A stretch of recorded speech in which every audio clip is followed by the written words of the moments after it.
Video کو like کر کے آگے شیئر ضرور کر دینا۔ دل سے سب کو معاف کر دو، سب کے لیے دل سے کینہ کپٹ نکال دو، اور اگر کوئی آپ سے معافی مانگے تو اس کو رسمی طور پہ نہیں بلکہ حقیقی طور پر اس کو معاف کر دو۔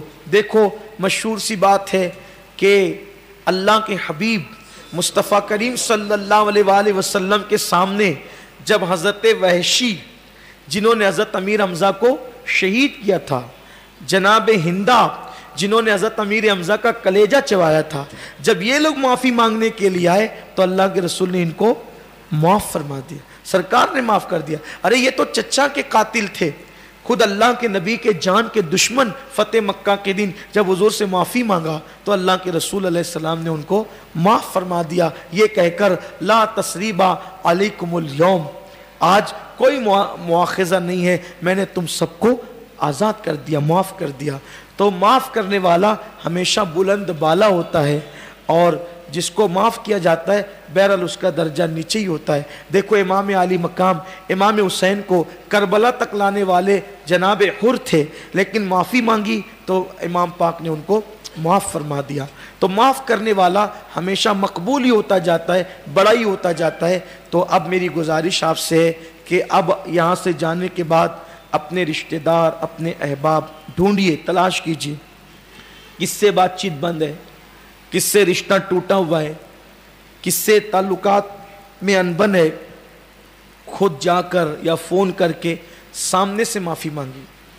اور یاد رکھیے فرمایا گیا جو حق پر ہونے کے باوجود، جو حق پر ہونے کے باوجود لڑائی سے گریز کرے، لڑائی سے گریز کرے اور خود ہی معافی طلب کرے، اللہ تبارک و تعالی ایسے بندے کو بے حساب جنت میں داخل فرمائے گا۔ اس لیے اگر آپ حق پر ہیں، یہ سب دنیاوی معاملات کی بات ہو رہی ہے، ایسا مت کرنا کہ گستاخ رسول سے جا کے بھی ہاتھ ملا لیں، یہ نہیں بھائی، دنیا کی بات ہو رہی ہے۔ ہاں صلح ہوگی صرف اپنی ذات کے دشمن سے، نبی کے دشمن سے کبھی صلح نہیں ہو سکتی، اس لیے کہ دشمن جاں سے کئی بدتر ہے دشمن دین کا، ان کے منکر سے کبھی ان کا گدا ملتا نہیں، ان کے منکر سے کبھی ان کا گدا ملتا نہیں۔ تو اپنے رشتہ داروں میں، دوست احباب میں جن جن سے بات چیت بند ہے، لڑائی جھگڑے خود سے، لیکن جو ہے وہ مکاری مت کرنا، اس لیے کہ اللہ سب کے دلوں کے حالات کو دیکھ رہا ہے۔ صدق دل سے معافی مانگنا اور صدق دل سے لوگوں کو معاف کر دینا۔ اگر سورج کل کا غروب ہونے سے پہلے پہلے ہم نے یہ کر لیا نا، انشاءاللہ کل کی رات پھر دیکھنا کتنی سکون کی رات ہوگی۔